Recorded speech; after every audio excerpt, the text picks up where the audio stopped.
Olá, pessoal, tudo bem? Eu vou fazer uma regravação da aula 3, porque eu fiz a aula no domingo e teve um problema, tive um problema técnico.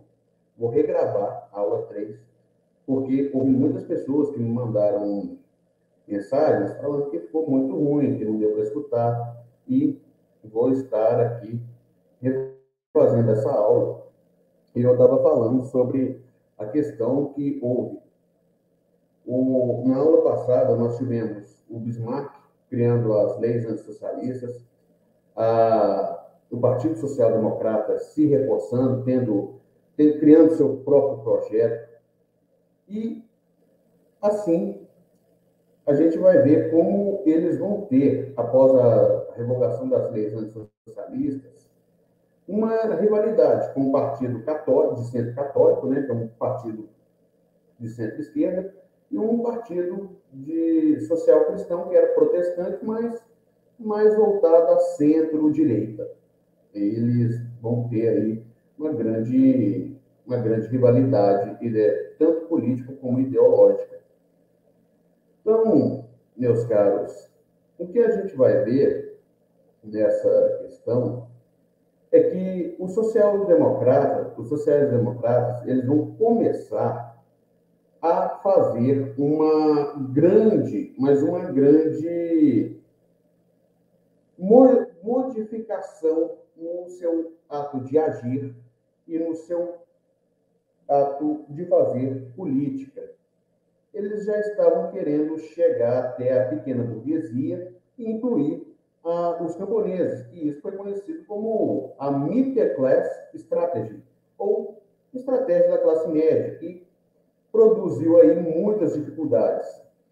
O apelo às classes médias ia ocasionar perda ou diluição da identidade de classe do partido, como o Adam Przeworski apontou, que se o partido fizesse um apelo às massas, os social-democratas enfraqueciam e a importância geral da classe como determinante do comportamento político dos indivíduos. E o próprio princípio do conflito de classes, conflito entre coletividades internamente coesas, que se torna comprometido quando os partidos de operários se transformam em partidos de massas. De acordo com o Przeworski, o sistema democrático teria pregado uma peça perversa nas intenções socialistas. A emancipação da classe operária não poderia ser tarefa exclusiva dos próprios operários se tivesse que ser alcançado por intermédio de eleições. Sendo assim, restaria somente a questão de ser ou não possível recrutar uma maioria favorável ao socialismo, procurando apoio eleitoral fora do operariado. O Engels observou que no campo predominava entre os camponeses e trabalhadores rurais uma apatia política e o isolamento, além de uma grande desconfiança em relação aos socialistas, os defensores da partilha. O instinto de propriedade camponês repeliria a propaganda socialista. Gente, é aí que vai entrar um grande processo muito difícil. Por quê?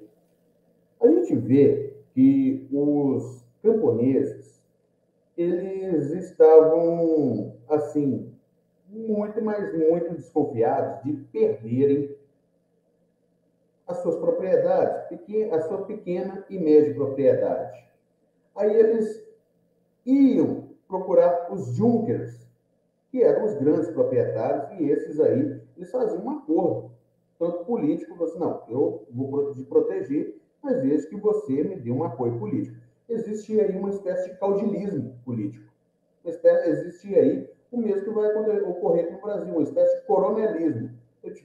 Eu te protejo, mas você vai me dar um apoio político. E aí,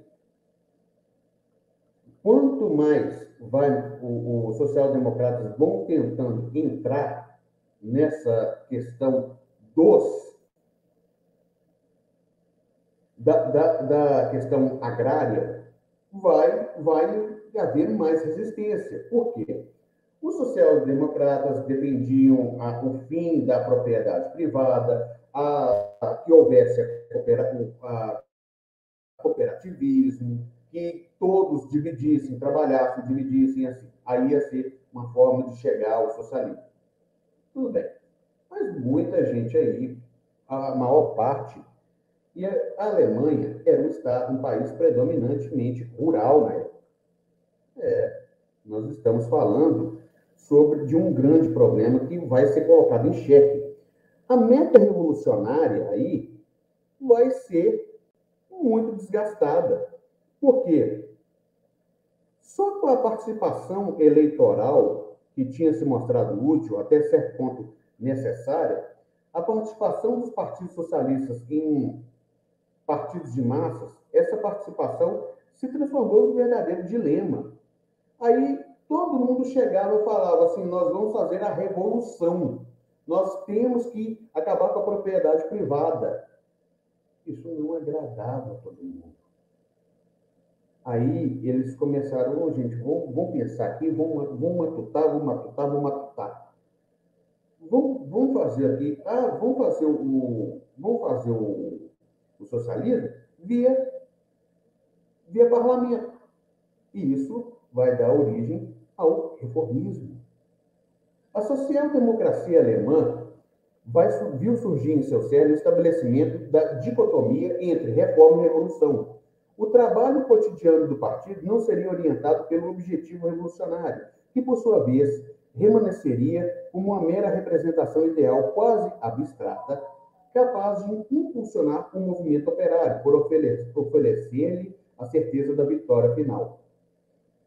Então, gente, a gente vê que no período de prosperidade econômica, os aspectos de crise do desenvolvimento econômico haviam passado inteiramente para o segundo plano, enquanto os indícios do colapso iminente da sociedade capitalista burguesa. O lugar deles havia sido tomado enquanto critério de afeição da velocidade e da direção do desenvolvimento, pelo progressivo aumento dos votos social-democratas. Em outras palavras, o expectativismo revolucionário da ortodoxia marxista, liderado por Kautsky e Bebel, concentrava-se agora, após ter se orientado até o final dos anos 90, no sentido da perspectiva dos astrás, na obtenção de novos sucessos eleitorais, aos quais, dada a estrutura interna do Reich alemão, tinham necessariamente restar, em última instância, como algo carente de efeito. O socialismo, sob esse novo prisma, não seria concebido como resultado de um processo revolucionário, conformado pela praxis humana e suas interrelações recíprocas, com uma série de fatores e forças históricas em conflito na sociedade burguesa, mas sim o ponto culminante de uma série coordenada da evolução social que encarnaria a realização do progresso. Até aí, a participação eleitoral conduziu à reorientação teórica e prática do partido à adoção do radicalismo passivo, que enxergava a revolução como uma medida meramente defensiva, destinada a salvaguardar o exercício do poder legitimamente adquirido pelo voto, embora houvesse muitos obstáculos a serem removidos para que os socialistas conquistassem a hegemonia política na Alemanha. O sucesso do movimento social-democrata alemão, atingido pela via pacífica e eleitoral, era visto como certo e inexorável. O crescimento dos partidos de massa social-democrata, seu êxito parlamentar e as reformas sociais, fizeram uma grande parte de líderes do partido entender que seu trabalho em termos de consecução de vantagens imediatas para a classe trabalhadora foram perdendo de vista a perspectiva de uma decisiva batalha final. Nesse sentido, a evolução em direção ao reformismo não estaria mais ligada à política social do Reich, como anteviu os Lassalleanos, mas às novas possibilidades que seriam proporcionadas dos socialistas nas eleições. A partir de então, inicia-se um distanciamento entre duas correntes da social-democracia, a revolucionária e a reformista, ambas representadas no novo programa do partido, aprovado em 1891, que veio substituir o programa de Gotha, o programa de Erfurt. Gente, vimos aí que eles já estavam começando a cair em um erro que o Marx e o Engels cansaram de falar, que não se pode ficar tomando não se pode ficar confiando demais nas instituições, não se deve confiar nas instituições burguesas. O programa de Erfurt, que vai ser criado em 1891, durante um congresso nessa mesma cidade, ela vai ver aí como vai expor as tendências gerais do desenvolvimento do capitalismo, a monopolização, a proletarização, as crises crescentes, a importância do Partido Operário e da Internacional Socialista e a necessidade da classe operária assumir o poder do Estado. Isso aí, esse processo, surge como ocorrência de assumir aí um, uma grande preparação, tem que preparar bem os objetivos para que chegasse essa hora de assumir o poder. Então, como indicava o programa, tocaria o partido lutar pela democratização do terreno da burguesia, do capitalismo, ao qual incluía o sufrágio eleitoral, o sufrágio universal direto, extensivo às mulheres, separação entre igreja e Estado, legislação social, etc. O que a gente vê aí é que o Kautsky vai escrever esse programa, mas ele vai ter que fazer um meio a meio para não criar mais divisões dentro do partido. Então, o Engels ele solicitou à New Zeit a publicação do Crítica ao Programa de Gotha, por considerar sua obrigação moral acautelar os membros do partido contra o possível predomínio de uma mentalidade pequeno-burguesa. Através da divulgação da carta escrita por Marx, Engels esperava que o Congresso de Erfurt adotasse uma postura crítica em relação aos herdeiros de La Salle e assim não voltasse a repetir os erros cometidos em Gotha. O próprio Engels havia previsto a direção do partido manifestou profundo desagrado com a contundente crítica do lassalleanismo desenvolvida no texto, temendo que gerasse graves consequências internas para o partido, culminando ulteriormente na sua fragmentação. A despeito das tentativas de obstar a impressão do artigo, ou de menos censurar as partes mais prejudiciais, da ameaça de intervenção que pairava sobre a revista, lançada pelo grupo parlamentar por intermédio de Dias, editor do partido, o texto foi publicado em sua íntegra no dia 31 de janeiro de 1891. As críticas não tardaram a surgir. No dia 13 de fevereiro, o jornal Boas exprimiu a sua posição oficial em relação ao crítica de programa de Gotha, pronunciando-se francamente em oposição às afirmações de Marx. No mesmo mês, Kautsky publicou na New Zeit um artigo intitulado Os Nossos Programas, em que partia da defesa de La Salle. A atitude tomada por Marx em relação a La Salle é diferente da atitude da social-democracia alemã, uma vez que cuja apreciação sobre La Salle não é de Marx. Poderíamos alguma vez esquecer um homem cujas obras, para nós velhos membros do partido, e também para a imensa maioria dos jovens membros, guiaram os nossos primeiros passos no estudo do socialismo. Nós lemos atentamente e meditamos em tudo que Marx disse do seu aluno La Salle, e não devemos esquecer que La Salle também foi um dos nossos melhores combatentes. A gente vê aí, gente, que vai ter já vai começar a grande divisão. E, apesar das objeções opostas ao texto de Marx, Kautsky, sob a orientação de Engels, passou a concentrar esforços para elaborar um esboço de programa a ser apresentado e submetido à votação do Congresso de Erfurt, em substituição ao projeto formulado pelo Comitê Diretor do Partido, escrito por Liebknecht.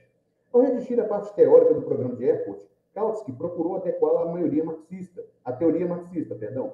Em seu prefácio à edição alemã de O Programa Socialista, escrito em junho de 1892, Kautsky torna sua filiação teórica. Afora certas brochuras que chamam a atenção das massas sobre os nossos esforços, precisamos de uma espécie de catecismo da democracia socialista, destinado àqueles que queiram familiarizar com as ideias socialistas de um guia para o propagandista que deve ser iniciado.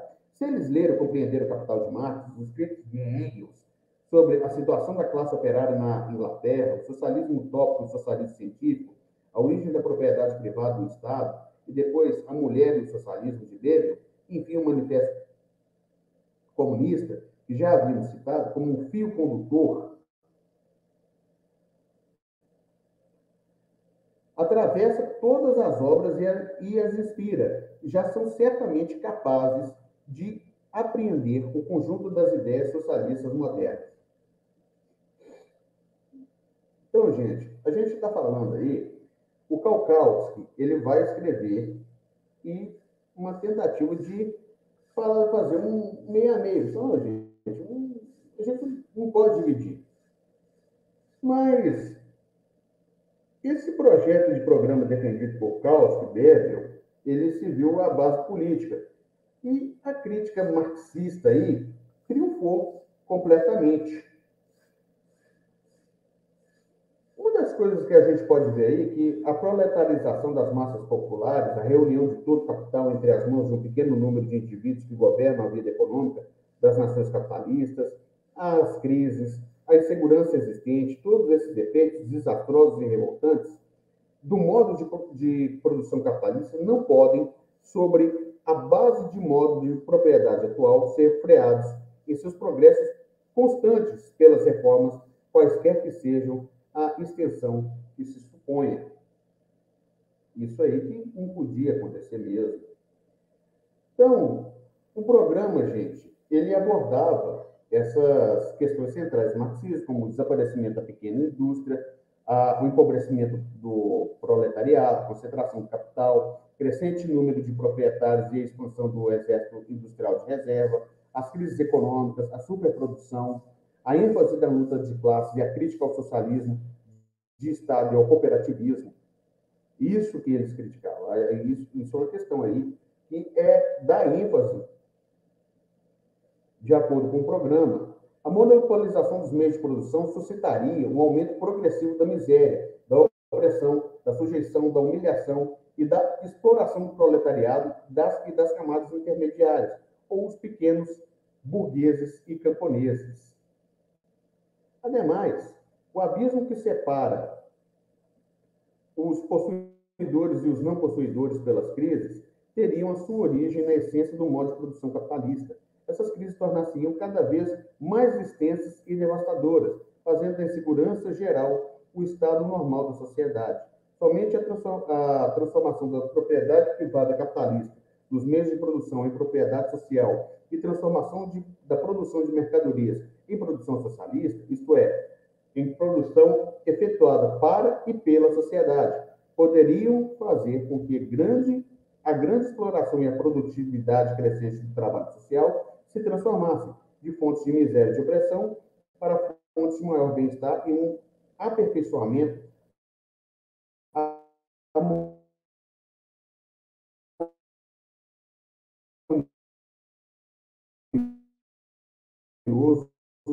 e universal. O programa de emancipação do proletariado, mas do conjunto do gênero humano, vítima do status quo. Tal transformação, porém, não poderia deixar de ser obra da classe operária, pois todas as outras classes colocar-se-iam no terreno da propriedade privada, dos meios de produção e teriam por objetivo comum a conservação dos fundamentos da sociedade atual.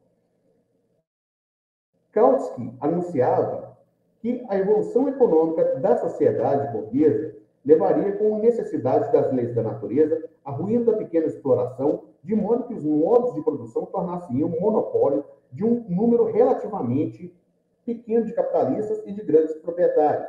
Como resultado, o número de proletários ia se tornar cada vez maior, assim como o exército dos operários supérfluos, afundando a oposição entre exploradores e explorados e exasperando a luta de classes.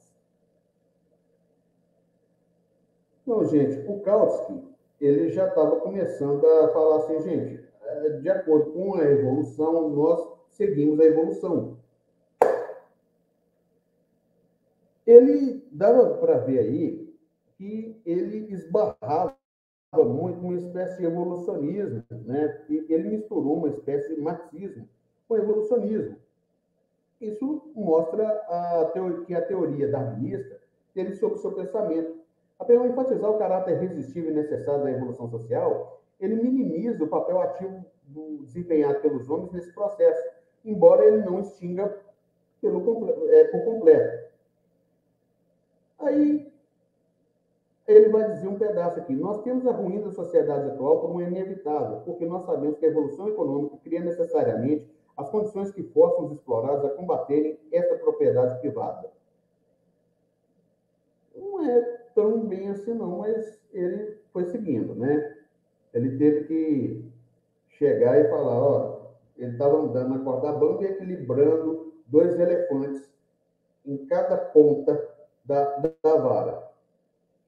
Embora Kautsky considerasse que todas as tentativas de resolução ou amenização das contradições existentes na ordem capitalista não implicassem na abolição da propriedade,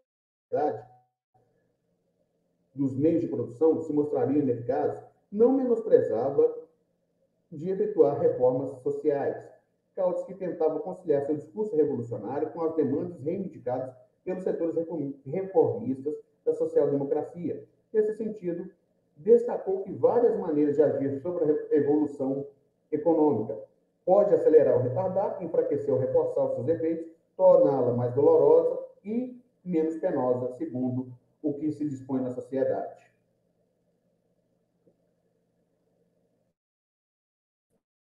O Kautsky sublinhava que não se pode nem parar essa evolução, nem fazê-la retroceder. Por conseguinte, qualquer pretensão de se tornar perene o modo de produção capitalista deveria ser desacreditada, visto que as forças produtivas que se desenvolvem no seio da sociedade capitalista não são compatíveis com as formas de propriedade que formam sua base. Sendo assim, querer manter essa forma de propriedade seria o equivalente a tornar impossível seu progresso social, condenando a sociedade ao repouso e à degeneração.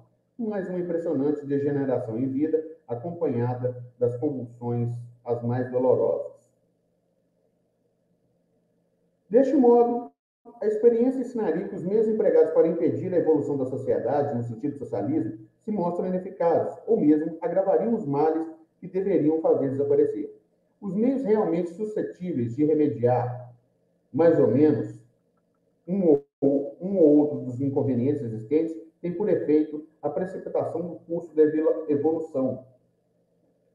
Gente, o Kautsky ele vai falando aqui umas coisas que vão sendo assim. Ele vai tentar prender essa ideia da revolução de uma maneira muito, mas muito fraca. Ele está usando uma colinha muito fraca aí. Ele vai falando assim, olha, nós temos que fazer a revolução acontecer, mas por meios pacíficos. Não dá certo. Não dá certo.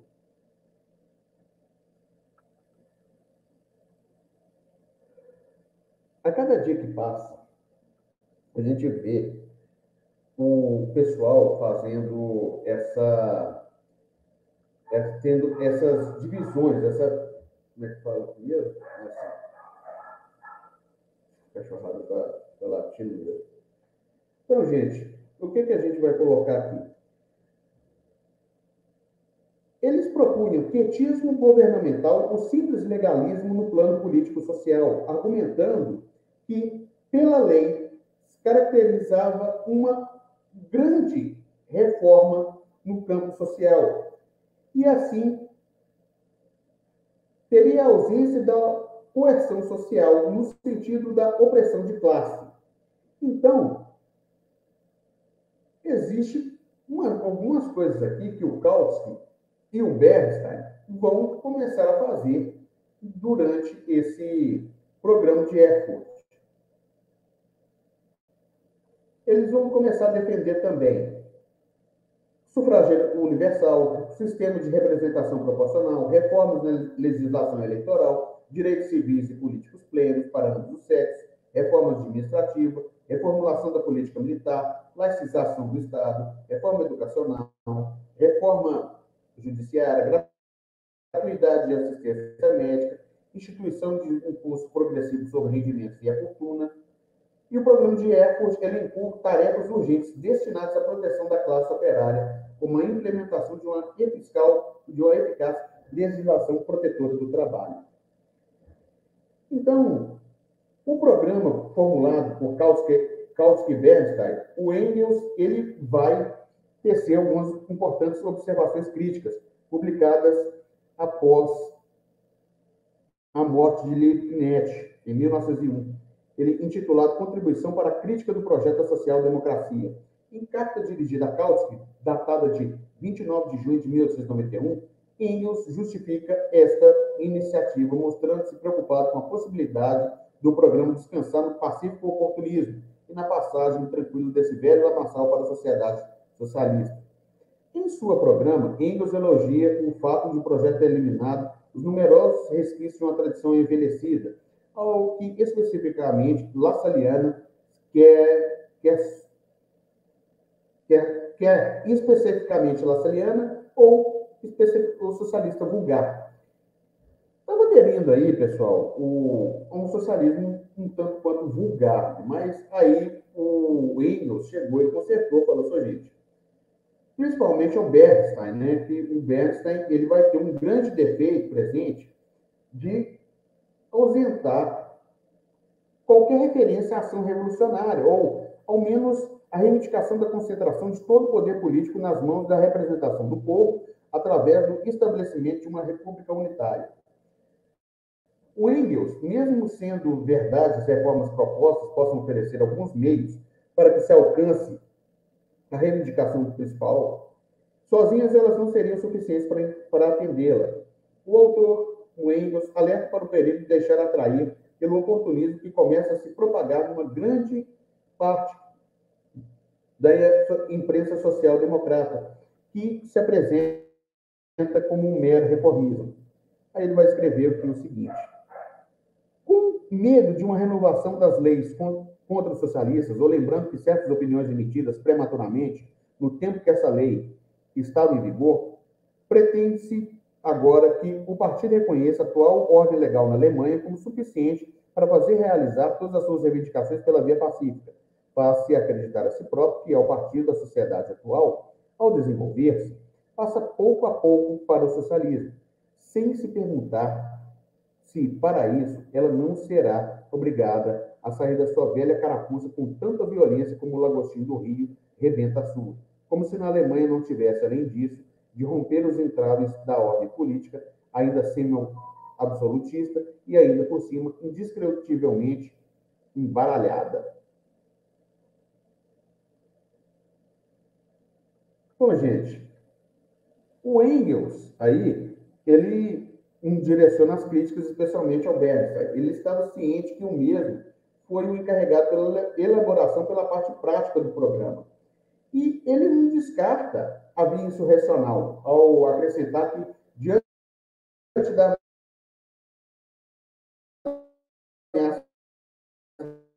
das leis socialistas, se isso considerar um ponto de vista teórico, assim, né, que no terreno da ciência atual, como nós temos que fazer esse programa acontecer. O programa era puramente socialista. E a plataforma é a socialização de todos os meios e instrumentos de produção.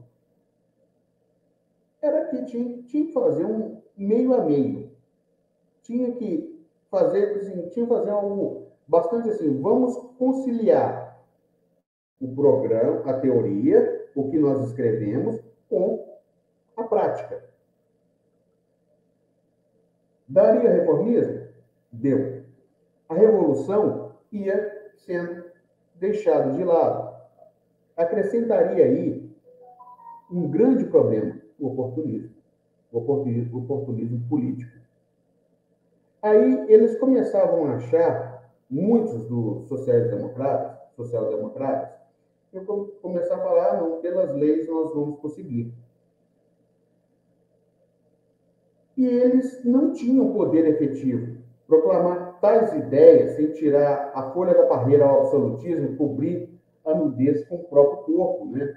O que o Engels estava dizendo essa proposta política dos reformistas, alegando que a defesa da via legal na Alemanha a longo prazo, só podia arrastar o caminho, o partido para um cadafalso, pois, por um lado, colocaria em primeiro plano problemas políticos gerais, abstratos, e, por outro, esconderia os problemas concretos mais prementes, aos quais, nos primeiros acontecimentos importantes, na primeira crise política, vinha aí os próprios inscrever-se na ordem do dia. Engels, então, disse que se pode resultar disso, senão que, de repente, no momento decisivo, o partido será apanhado de surpresa e, nos pontos decisivos, reinará a confusão e a ausência de unidade, porque esses problemas nunca terão sido discutidos. As considerações críticas de Engels tinham os setores oportunistas do partido, que defendiam o esquecimento das grandes considerações essenciais perante os interesses passageiros do dia, em atenção às consequências ulteriores. Esse abandono do movimento que se sacrifica no presente. Ou seja, o abandono dos problemas no futuro sacrificaria toda a luta de classes. O Engels temia isso, que essa ala da social-democracia, que saiu fortalecida com a aprovação do novo programa, ao subordinarem a vontade subjetiva do proletariado às condições objetivas necessárias para alcançar o socialismo, os membros da corrente majoritária do partido, conhecidos como marxistas ortodoxos ou marxistas da Segunda Internacional, limitavam a luta política parlamentar e a implementação de reformas legais. Assim, a expectativa de uma revolução futura justificava a concentração de uma atividade presente na luta por reformas, inibindo qualquer pretensão insurrecional contra as instituições estatais. Como o Bebel disse, como não há razão para duvidar, as coisas continuarem a se desenvolver nessa direção, considera possível que, em certo momento, as classes dominantes terminem por ser lançadas num estado hipnótico e deixem as coisas seguirem seu curso, sem quase opor resistência. A condição é que o desenvolvimento possa chegar em plena maturação, sem ser perturbada por incidentes imprevistos e que a explosão não ocorra prematuramente. Isso aí, gente, foi uma carta do Engels, Bebel a Engels, né? E vamos ver como vai ser. Eles estavam apostando na estratégia do desgaste, né?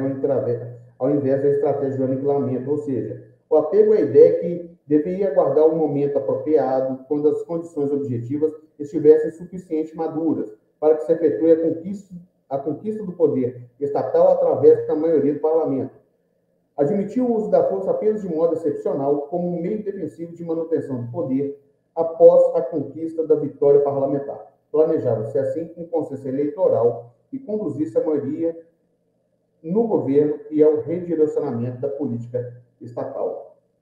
Em discurso interessado ao Congresso de Erfurt, Liebknecht defendeu a tática parlamentar contra os ataques das correntes esquerdistas, sustentando que seu posicionamento conservaria o caráter revolucionário para manter-se ao objetivo final. Algo que não vai dar muito certo, né? E, gente, e como isso aí não vai ajudar, as críticas emanadas por membros do partido do aumento da desconfiança em relação ao grupo parlamentar, acusado de oportunismo, William Liebknecht colocou em destaque a distinção entre princípios essenciais e os fins e os não essenciais, que são os meios da social-democracia. No intuito de validar a tática reformista, que pregava uma transição pacífica e gradual ao socialismo, por meio de um contínuo trabalho de propaganda, vociferou-se a adoção de uma tática realista e pragmática, que poderia variar de acordo com as circunstâncias, uma vez que, nessas questões, os interesses do partido são a única lei. Contudo, diferentemente de Engels, Liebknecht apoiou a renúncia de antemão das violentas frases revolucionárias, que, ao seu ver, serviriam mais à reação do que à revolução. Embora os líderes do partido, vinculados ao marxismo ortodoxo, Conservasse no horizonte a ideia do inexorável objetivo final, o foco em questões imediatas tornou seu conteúdo cada vez mais vazio e abstrato. O discurso de Bebel, Reichstag, vem a comprovar tal assertiva ao alegar. Nós não nos dedicamos a projetar detalhes utópicos, é dizer, a sociedade socialista tem que ser assim assim. Essa faz assim mesmo. Aí, né? A interpretação evolucionista do materialismo histórico, realizada por dirigentes intelectuais do SPD, como Kautsky e Bebel, resultante de uma síntese entre marxismo e darwinismo, assentava suas bases na ideia de que o fim da sociedade capitalista seria decorrente de uma necessidade natural, expressa através de sucessivas crises e depressões econômicas. Dessa maneira, a perspectiva fatalista de um colapso geral da ordem política e social existente, nas palavras de Augusto Bebel, grandes astrais, desembocou no imobilismo e no gradualismo, que excluíam táticas ilegais ou pela via extraparlamentar. A apropriação da teoria de Marx e Engels pela primeira geração de marxistas, cuja preocupação primordial residia na aplicação prática dos princípios visando os resultados a curto e médio prazo, originou uma doutrina que conjugava determinismo econômico e ideologia do progresso, levando à consolidação de uma tática reformista e à concepção de que a revolução não é algo que possa ser feito. O programa de Erfurt foi desenhado para um período não revolucionário, em que a classe trabalhadora estava crescendo em números e consciência política, mas ainda estava muito fraca para ser investida pelo poder. Não deixou de expressar igualmente uma necessidade de unificação do movimento social-democrata em torno de princípios partidários, ainda que esses tenham se subordinado à prática reformista. O programa de Erfurt, acometido de um espírito conciliador, procurou satisfazer as duas tendências antagonistas dentro do movimento operário, aderindo tanto à fraseologia revolucionária como a uma tática reformista. Assim, a tese da inevitabilidade histórica do declínio do capitalismo e do triunfo do socialismo cumpria uma função ideológica, motivando os trabalhadores na sua luta cotidiana, como explica Marek Waldenberg. E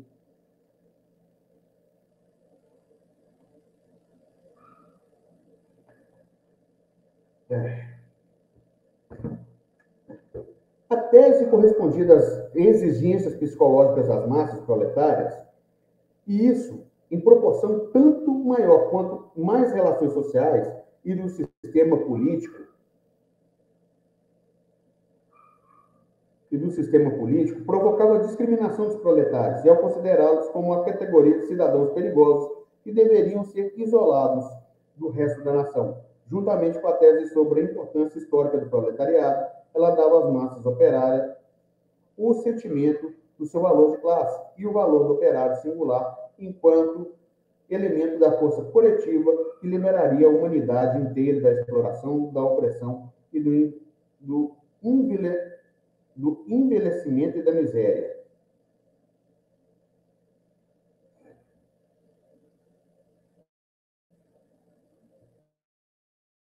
Não, gente, a gente está vendo aí que em toda esse oportunismo reformista aí, ele vai ser fortalecido, né? Fortalecer a autoestima, a identidade de classe dos operários, essa teoria do colapso. Essa concepção evolucionista e naturalista da história retirava-lhes as condições de sujeitos históricos e atribuía-lhes um papel secundário, simples espectadores do processo histórico, aplacando assim seu ímpeto revolucionário, conforme observou Walter Benjamin. Não, vou botar de espirrar aqui. O conformismo, que desde o início sentiu-se em casa na social-democracia, adere não só à sua prática política, mas também às suas ideias econômicas. Ela é uma das causas do colapso ulterior. Não há nada que tenha corrompido tanto o operariado alemão quanto a crença de que ela nadava com a correnteza. Então, pessoal, a gente vai ver que o fortalecimento do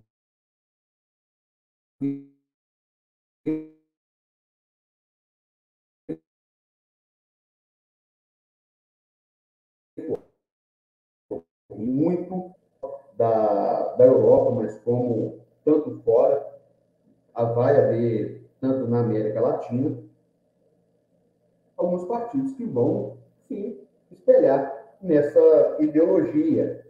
E isso vai criar aí uma faca de dois gumes. Reforma ou revolução? Reforma ou revolução? Isso vai descambar para muitas discussões. Então, gente, uma das coisas aí, o caráter reformista do SPD já estava tomando conta. Muitos líderes da social-democracia compartilhavam dessa opinião e iam mais além nas suas opiniões, nas suas afirmações. O Jorge von Weimar, que era deputado pela Baviera, ele fazia parte da ala esquerda do partido. Ele vai fazer o seguinte: ele põe em questão as previsões de Marx a respeito da agricultura e da indústria, ou seja, a tendência crescente polarização das classes e concentração do capital, e a ruína dos pequenos proprietários e a proletarização das massas. Ele defendia a lenta evolução orgânica da sociedade realizada através de reformas. Ele estava dizendo que o progresso gradual, essa socialização gradual, é o método mais forte para o caminho da transição progressiva, assim o caminho da calma legal, atividade parlamentar no sentido mais amplo está dado, pois a mudança no sentido popular trará a correspondente mudança para o Reichstag. A defesa do reformismo, não apenas como mero ativo político para arregimentar novos membros eleitores, mas como meio para a realização do socialismo, será a pedra de toque do revisionismo de Eduard Bernstein, como a gente vai ver mais na próxima aula. A concepção evolucionista de Weimar levou igualmente a rejeitar a ideia de um desenvolvimento histórico realizado por saltos revolucionários. Daí uma coisa que não aconteceu assim, né? Em que o Dross, que ele vai dizer em sua História Geral do Socialismo, ele vai dizer: a conversão do Estado em um mecanismo propulsor de reformas sociais, ou seja, a tática de utilizar as formas atuais para exercer uma influência sobre as de amanhã, conduziu Weimar a endossar as teses dos socialistas de Estado, que olhavam com extremo otimismo para o novo curso da política de governo.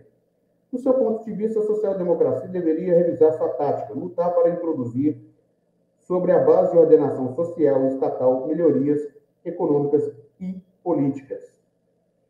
Então, o Liebknecht, na Assembleia do Partido, ele vai expressar o seu descontentamento em relação à defesa do Weimar, de um socialismo de Estado e das vantagens da nacionalização, enfatizando os perigos de se estender o poder e a autoridade do Estado existente. O Liebknecht vai dizer que quando o Estado existente se encarrega de algo, não muda a natureza. Ocupa o lugar de um dono, de uma empresa privada, os operários não melhoram em nada e o Estado reforça sua capacidade de opressão. O Weimar ainda, ele está querendo tirar os trabalhadores rurais, né, o eleitorado rural da influência do Partido do Centro dos Conservadores. Ele vai fazer o seguinte: ele vai colocar, gente, vamos criar um programa agrário. Ele vai criar isso como, por exemplo, ele vai dizer o seguinte aqui: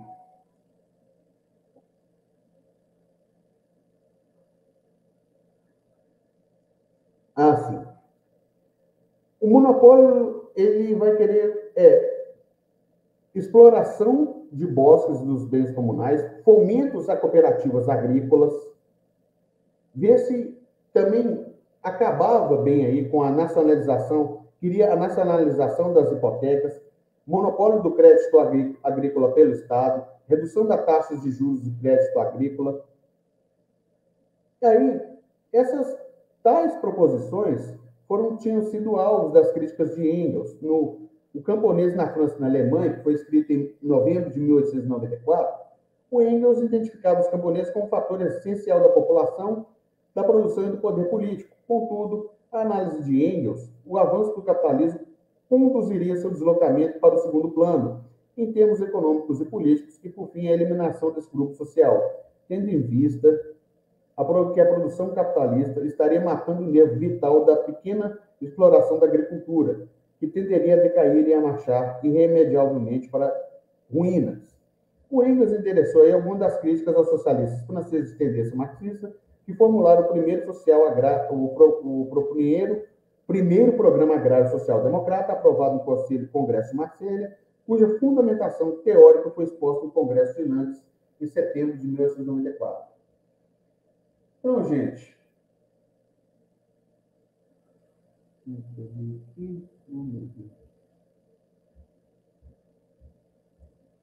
ele vai dizer algo muito engraçado. O que o Engels estava dizendo? Era o fim da... Os capitalistas já estavam pegando cada vez mais terras, tirando os camponeses das suas terras e colocando para cidades. Enfim, a pequena propriedade territorial não existiria mais. Então, a gente vai ter que criar algumas cooperativas agrícolas para em que possa trabalhar. O Volmar, ele queria fazer assim, não, gente, vamos fazer uma coisa que seja de acordo com o socialismo de Estado. Ele queria que o Estado fosse interventor, que ele intervisse na situação. Isso vai criar aí um grande problema, tanto político e ideológico, como eu posso ver aqui. A postura crítica de Volmar em relação ao pensamento de Engels é ampliada. Ele discorda principalmente do repúdio quixotesco à nacionalização e do Estado e da intervenção do Estado. Aponta que há uma guinada tradicionalista de Engels, né? Engels diz que há uma guinada tradicionalista do seu pensamento sociopolítico. Então, ele alerta para o risco de que o planejamento econômico feito por Volmar não seja totalmente viável para toda a classe trabalhadora.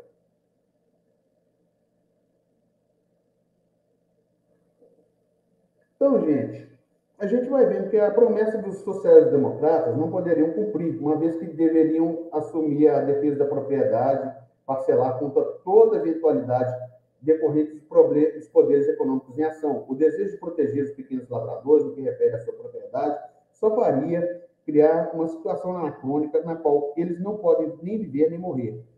Engels, ele disse que o fundamental é hoje, em qualquer época, o camponês compreende que poderemos salvá-los e conservar em suas mãos a posse de sua casa, de suas terras, através da sua transformação de sua propriedade e exploração coletiva. Esse programa, gente, ele exigia para os trabalhadores do campo... Deixa eu ver aqui. Onde é que estava isso aqui? Isso aqui é do Congresso Marcelo, não tem nada a ver, não. Desculpa que eu viajei. O Engels adverte que, ao tomarmos a posse do poder do Estado, não poderemos pensar em expropriar violentamente os pequenos camponeses, com indenização sem ela, como seremos obrigados a fazer com os grandes latifundiários. Face aos pequenos camponeses, nossa missão consistirá, através de tudo, em orientar a produção individual e sua propriedade privada para um regime cooperativo, não pela força, e sim pelo exemplo, e dando-lhes ajuda social pelo fim. A despeito das afirmações de Engels, Volmar declarou, mais uma vez, diante do Congresso Social Democrata em Frankfurt, a necessidade de se criar um programa agrário, tendo recebido apoio de Edward David e Bruno Schonbrun, deputados. O Congresso criou assim uma comissão agrária composta por 15 membros, que contava, inclusive, com a participação de Bebel. Contudo, as proposições da comissão foram recusadas pelo plenário do Congresso, por uma maioria de 138 votos contra 6, somente 6 a favor. No ano seguinte, o Congresso de Breslau, em outubro de 1895, as ideias de Volmar sofreram uma derrota ainda maior. Havia dado o primeiro prazo para a formação de uma nova corrente política no interior da social-democracia alemã. Então, gente, a gente está vendo aí que as orientações reformistas, aos poucos, foram se agrupando em torno da revista Socialistische Monatshefte, órgão independente do partido, dirigido por Joseph Bloch, que contava com o apoio de Volmar, Grünenberg, Max Schippel Paul Kampmeier, Wolfgang Heim, Henk Peus, Edward David, Ignaz Hauer e Edward Bernstein. Eles já estavam tentando, gente, sair pelas tangentes do marxismo ortodoxo. E isso já seria um grande problema. Nós temos que ver aí que o alvo dos reformistas era a postura inflexível e imobilizadora sustentada pelos líderes do partido. Para grande parte deles, portanto, a meta socialista poderia permanecer integralmente, desde que não impusesse limites ou obstáculos às práticas imediatas. Além da reivindicação da reformulação da política oficial de alianças, pois necessitavam unir forças com partidos liberais progressistas para não sucumbirem à política dos Junkers no estado do Sul e do Oeste do Império Germânico. Os reformistas defendiam a sua atuação positiva nos Landtags, através da participação da votação no orçamento, na medida em que poderiam aprovar medidas que beneficiassem a classe trabalhadora.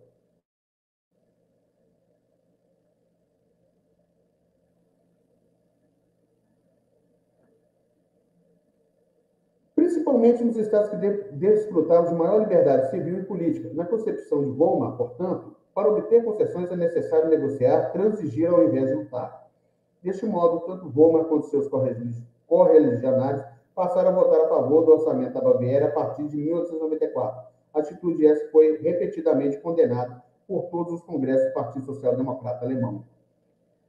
De fato, a prática política imediata contribuiu consideravelmente para o triunfo eleitoral do partido nos anos seguintes à sua legalização. Por outro lado, deu início a um processo de fragmentação da social-democracia em correntes antagonistas e culminaria na sua cisão após a deflagração da Primeira Guerra Mundial. Mas a defesa de um pragmatismo político e legalista não foi característica exclusiva da facção parlamentar do partido. Outros grupos estiveram empenhados em promover reformas lentas e graduais através da formação de uma tendência eminente antirrevolucionária do interior do movimento social-democrata. Com eles, podemos destacar o grupo constituído por líderes do movimento sindical, como Karl Ligen, Robert Schmidt e Prom Bright. Gente, essa parte aqui é uma parte totalmente bem fácil da gente notar, né? Você vê aí que tinha um movimento dos sindicatos livres, organizações sindicais que eram ligados ao Partido Social Democrata, e esses partidos vão começar a defender uma política assim, não, gente, não vamos pela violência, não, vamos pelo pacifismo. Vai gerar um grande problema. Um grande problema que vai ser o fator fracional, vai ser o fator fracionário, para o partido. E a partir daí, fim desse período de repressão, a gente via que as organizações sindicais passaram a ocupar com a redação de um novo programa. Após terem sido quase destruídos depois de 1874, no final da década de 1870 já demonstravam sinais de pronta recuperação. Os trabalhadores filiados aos sindicatos livres, vinculados à social-democracia, em 1888, 90 mil. Em 1893, 294 mil. Em 1900, 680 mil. Em 1914, eram 2 milhões de trabalhadores. A abrangência e desenvolvimento não foram acompanhados com equivalente disposição para agir. Ao contrário, quanto maior e maior organizado o movimento sindical na Alemanha, tornavam-se mais tímidas e cautelosas as suas decisões. A expansão dos sindicatos e seus códigos permanentes e a disputa interna pelo direcionamento dos recursos, a centralização das decisões no âmbito nacional, com o fortalecimento organizacional, foram fatores importantes que influíram para a perda de radicalidade do movimento sindical e para a prevalência de uma visão reformista entre seus dirigentes e grande parte de sua base. Deste modo, priorizava-se a tática das negociações coletivas em detrimento das abordagens mais diretas e agressivas, estimulando a sua disciplina e a neutralidade política. Isso que gerou um grande problema para a social-democracia alemã no início do século XX. Esse moralismo infrutífero, assim, moralismo ideológico infrutífero, gerou várias crises. A partir de 1890, os sindicatos livres criaram uma organização central própria, aliada ao novo movimento cooperativo, ambos dissociados do Partido Social Democrata. O Congresso Sindical, tendo à frente Kauliger, como presidente da Comissão Central, passou a adotar oficialmente o princípio da neutralidade partidária, no intuito de reunir o maior número possível de trabalhadores oriundos das mais diversas facções políticas. O Congresso do SPD, em 1893, acatou tal decisão, ratificando a independência dos sindicatos. Doravante, os sindicatos estariam isentos do cumprimento das designações do partido e do respeito aos seus princípios doutrinários. O desapego dos líderes sindicais em relação aos princípios teóricos que embasasse sua prática política, levou a aderirem a um instrumentalismo pragmático e reformista. A autonomia dos sindicatos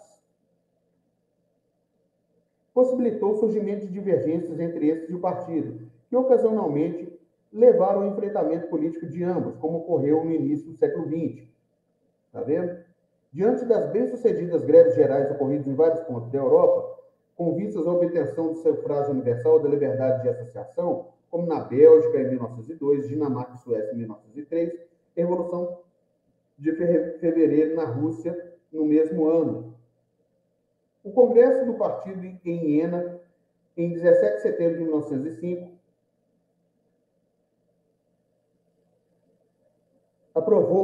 foi aprovada a resolução de Bebel que admitiu o uso da greve de massas como instrumento de luta, desde que fosse um meio de defesa contra ataques ao sufrágio universal ou ao direito de associação. Deste modo, a greve política seria utilizada nos casos em que fosse necessário salvaguardar o movimento legalmente adquirido. Tendo em vista a grande mobilização popular provocada no exterior em algumas regiões da Alemanha, como a greve dos trabalhadores nas minas de carvão do Ruhr, em janeiro de 1905, vários grupos do movimento operário alemão passaram a exercer pressão para a realização de grandes greves políticas de massas, principalmente nos estados em que fossem privados os direitos políticos do trabalhador. Entretanto, vai sempre ter um entretanto, né?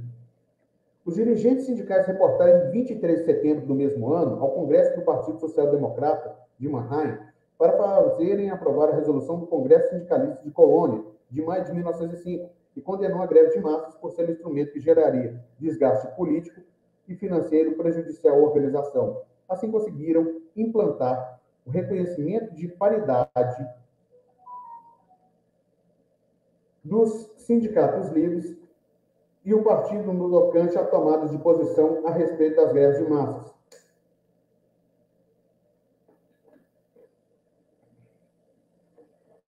E possibilitou aos líderes sindicais frear os esforços implementados nesse sentido. Enquanto a ala reformista do partido dos sindicatos, incluindo revisionistas e ortodoxos, procuravam estabelecer limites à utilização da greve de massas, o grupo radical de esquerda, liderado por Rosa Luxemburgo, saudou com entusiasmo os resultados obtidos na Rússia. Em um artigo intitulado Greve de Massas, Partidos e Sindicatos, escrito em 1906, Rosa defendeu revisando os objetivos e estratégias do partido à luz das novas condições históricas e do desenvolvimento da luta de classes.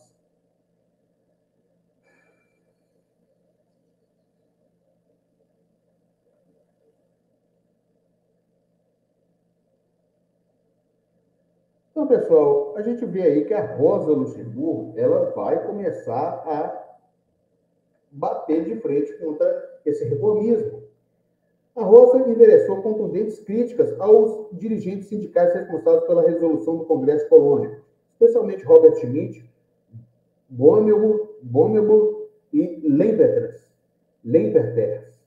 nossa, que nome difícil, que condenavam terminantemente a utilização da greve de massas. Segundo a autora, que a estreiteza de visão e a mediocridade complacente de líderes sindicais os impediriam de chegar às novas condições das lutas de classe que inaugurariam uma nova época do movimento operário.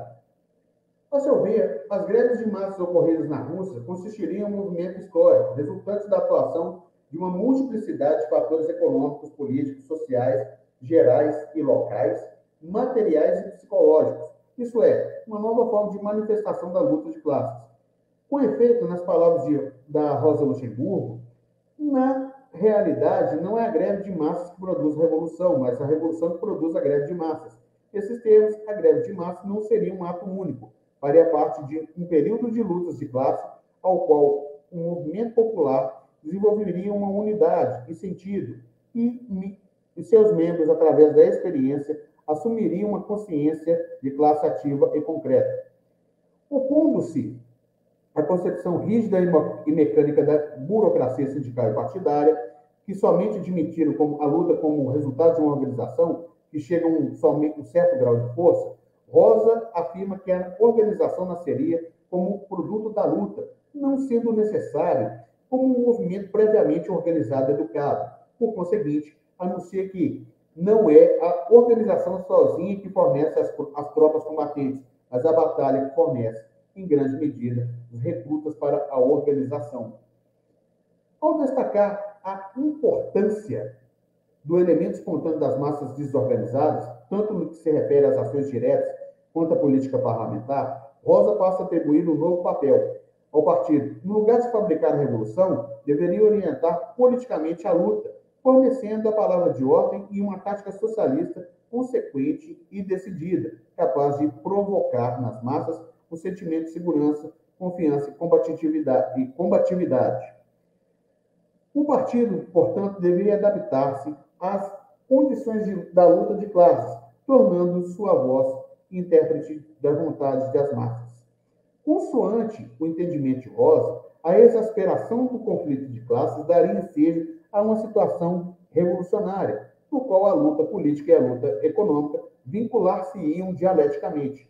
A interação recíproca entre o conflito político e o conflito econômico seria evidenciada pelo fato de que, durante o período revolucionário, cada luta parcial ganha a dimensão de uma explosão geral. Aí ela vai dizer aqui: os operários bruscamente eletrizados pela ação política reagem imediatamente no domínio de que lhe é mais próximo. Eles sublevam contra a sua condição de escravidão econômica. O gesto de revolta, que é a luta política, os faz sentir com uma intensidade desconhecida os pesos das suas cadeias econômicas. Desse modo, as greves de massas, nascidas de uma grande fermentação revolucionária, conjugaria a batalha por objetivos econômicos e por objetivos políticos. As greves parciais teriam seu caráter transformado à medida que o instinto e o sentimento de classe revolucionário aflorassem. Sendo assim, a tentativa de desvinculação entre luta econômica e luta política, realizada por dirigentes sindicais, seria frustrada. Para Rosa, não haveria duas espécies distintas na luta de classe operária, uma de caráter político e outra de caráter econômico, mas sim uma única luta de classes que visa tanto limitar os efeitos da exploração capitalista quanto suprimir essa exploração. No sentido em que a luta política e a luta econômica seria um produto artificial do período parlamentar, na realidade, ambas constituiriam duas fases, ou dois níveis de luta pela emancipação da classe trabalhadora, envolvendo a defesa de interesses imediatos e futuros comuns ao proletariado. Dessa maneira, a barreira artificial elevada entre sindicatos e a social-democracia seria superada no período revolucionário. Rosa, então, adverte que, na teoria da igualdade de direitos, a teoria da ação paralela, que apregou a autonomia dos sindicatos em relação ao partido, decorreriam de uma confusão teórica ou de uma incompreensão sobre o papel dos sindicatos na luta pelo socialismo.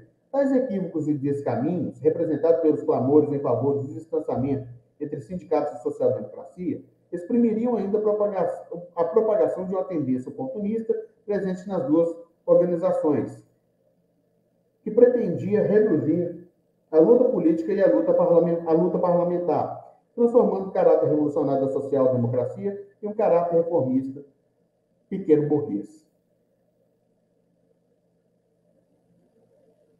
Segundo Rosa, a atração dos sindicatos livres não residiria em sua aparência de neutralidade, mas ao contrário, em seu caráter verdadeiramente socialista. Por conseguinte, todas as tentativas de desvinculação dos sindicatos e questões de ordem política seriam vãs, incluindo a condenação das paralisações de 1º de maio, pois iriam de encontro à sua própria natureza, instinto e sentimento do proletariado. Desculpa. Ao seu ver, tal tendência oportunista seria fortalecida pela criação de uma casta de funcionários sindicais permanentes responsáveis por atividades profissionais especializadas dentro do aparelho administrativo sindical, ou o burocratismo, produzido pelo crescimento dos sindicatos e pela fragmentação das lutas econômicas. Seria caracterizado por uma estreiteza de visão e uma sobreestimação da organização, que passaria a ser vista como um fim em si mesmo. Isto é o bem supremo, no qual as lutas, os interesses da luta devem se subordinar. Essa propensão à moderação e à ênfase na luta sindical manifestaram igualmente dentro do partido, embora em menor proporção. Imersos na luta cotidiana, os social-democratas acabaram aderindo a um otimismo incondicional que apontaria na direção de uma nova teoria e prática parlamentar e sindical, imbuídas de uma perspectiva ilimitada de um progresso econômico sobre o sistema capitalista. Assim, manifestariam considerável hostilidade em relação à crítica teórica e indiferença em relação ao objetivo final do movimento. A crítica da Rosa, gente, em relação à burocracia sindical e partidária, ela foi tomada por Max Weber e Robert Michels nas 2 primeiras décadas do século XX, em suas análises sobre o SPD. O Weber interpretava a burocratização dos partidos como consequência do mesmo processo inevitável em desenvolvimento do âmbito da sociedade em geral, seja na economia ou na administração pública.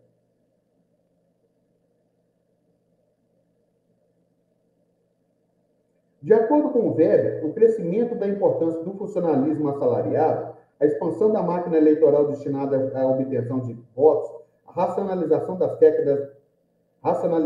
técnicas de campanha política e expansão organizacional suscitariam um avanço irresistível da burocratização partidária. Deste modo, alertava para o fato de que seria a ditadura do funcionário e não a do operário que estaria em fase de ascensão. À medida em que a dominação que o Estado burocrático se impõe, juntamente com ênfase na disciplina, na arrecadação de fundos, na imprensa e na publicidade do partido, ocorreria igualmente a centralização do poder e a cristalização de um extrato de privilegiados dentro da organização. A atividade dos membros seria restringida à colaboração e votação das eleições. Nesse sentido, a construção de um aparelho burocrático partidário no SPD poderia transformar de um partido fundamentalmente ideológico, destinado a concretizar ideais políticos explícitos, em um partido para a concessão de cargos cujos objetivos voltam-se para a conquista dos principais postos políticos pelos líderes e o êxito na luta eleitoral. Bom, gente, isso aí é um artigo do Parlamentarismo e o Governo uma Alemanha reconstruída, uma contribuição à crítica política do funcionalismo e da política partidária. Gente, então a gente vê aí, tá?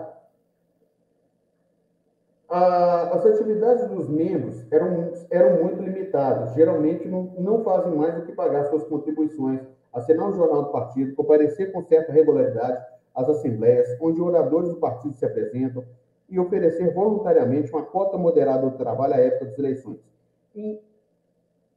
Em troca, eles obtêm pelo menos participação formal na eleição do executivo local do partido e dos administradores, e dependendo do tamanho da localidade, obtém o tamanho de opinar, direto ou indiretamente, na seleção dos representantes e às convenções do partido.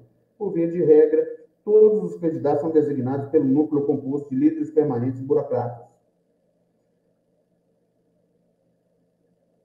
A maior parte das vezes, esses candidatos também são recrutados dentre os últimos, suplementados por alguns dignatários que são úteis e meritórios em virtude os seus nomes bem conhecidos: influência social pessoal ou sua presteza em fazer contribuições financeiras.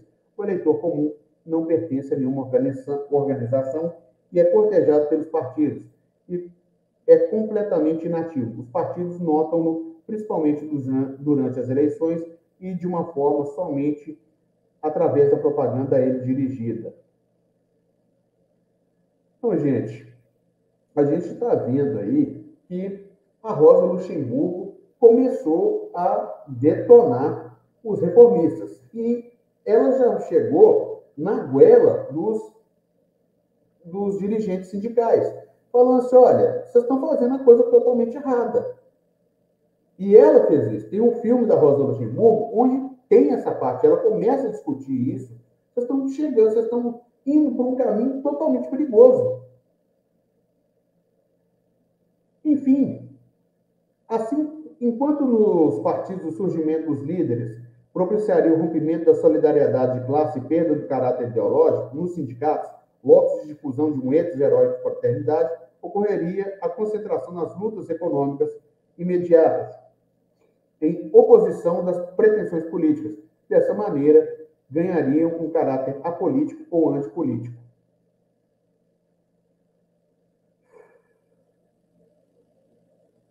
Aí está tenso, né? Então, gente, agora o Robert Mitchell, ele vai dizer o seguinte, que ele apontou no mesmo sentido de, ao relacionar a expansão da burocracia à perda da substância revolucionária e a hegemonia de uma ideologia e orientação política pequeno-burguesa.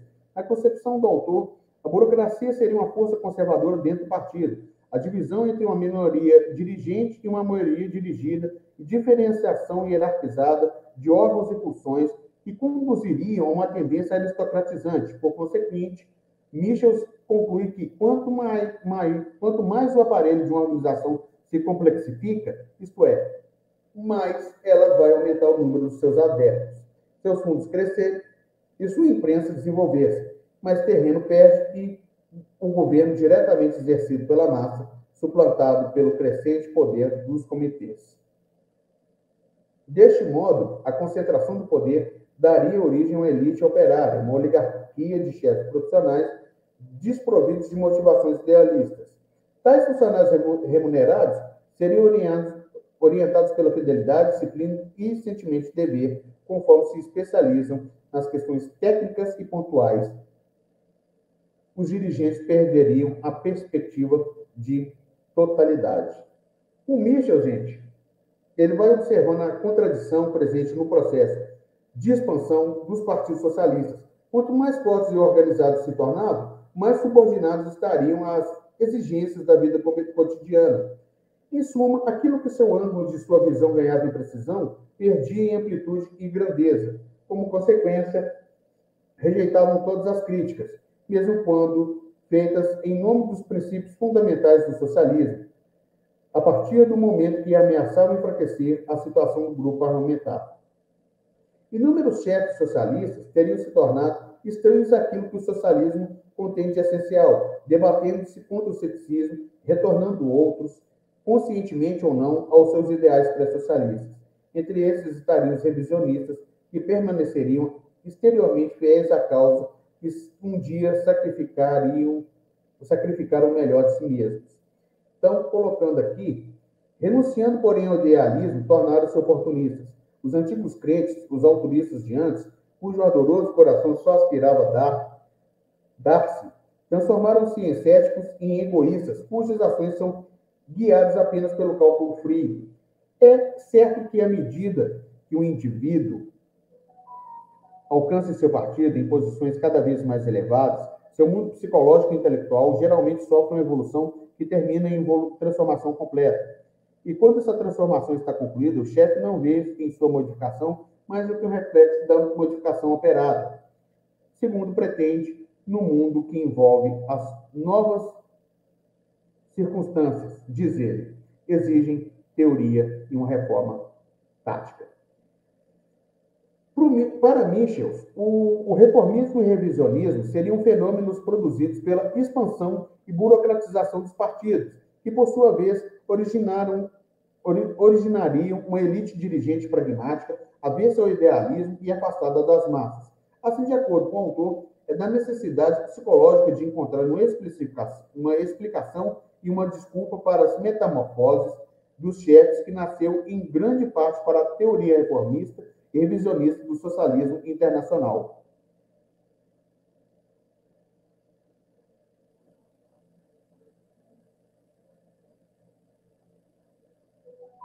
Então, pessoal, eu já vou parando por aqui, né?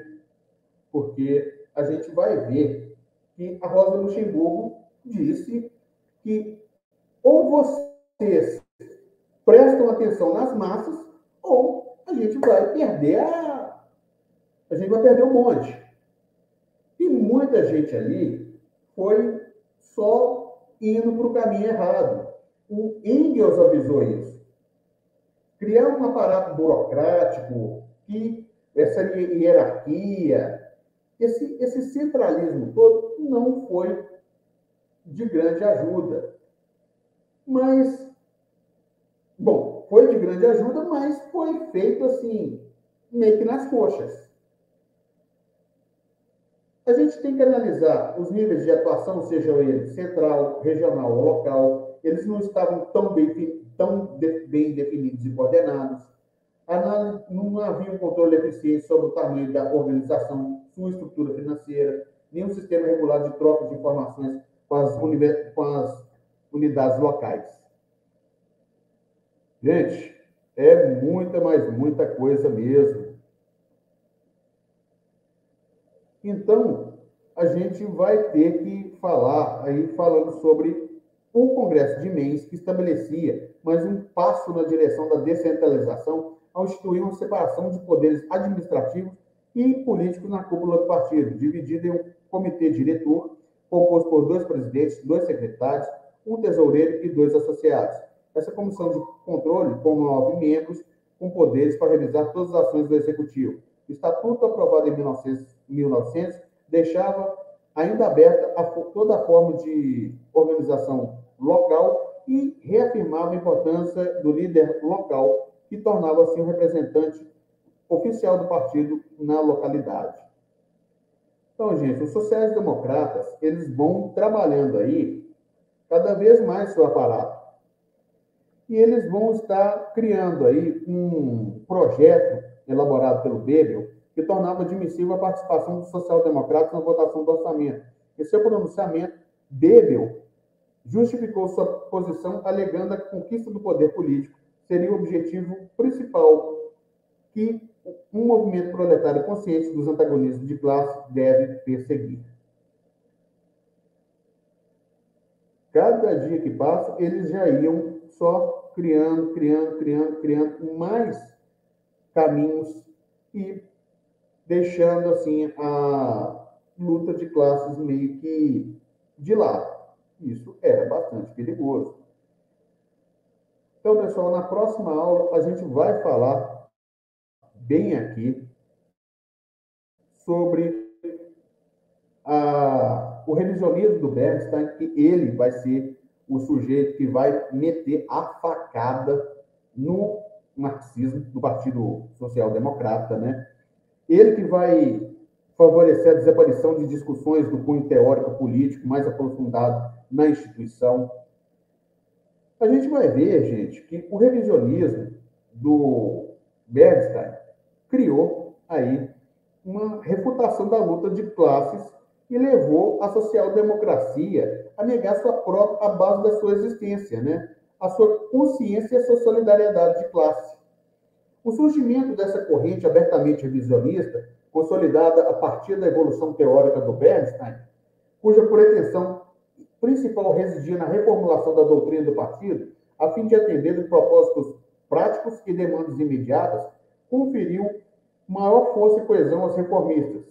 Então, gente, na última aula aí, a gente vai analisar mais detidamente essa corrente que logrou reunir, em um curto espaço de tempo, uma quantidade de adeptos dentro do partido. Isso aí, gente, me lembra até um livro que eu li, foi do Stephan Mésaros, que é O Poder da Ideologia. Recomendo a vocês lerem. Então, Dá o like, curte, compartilha. Até mais.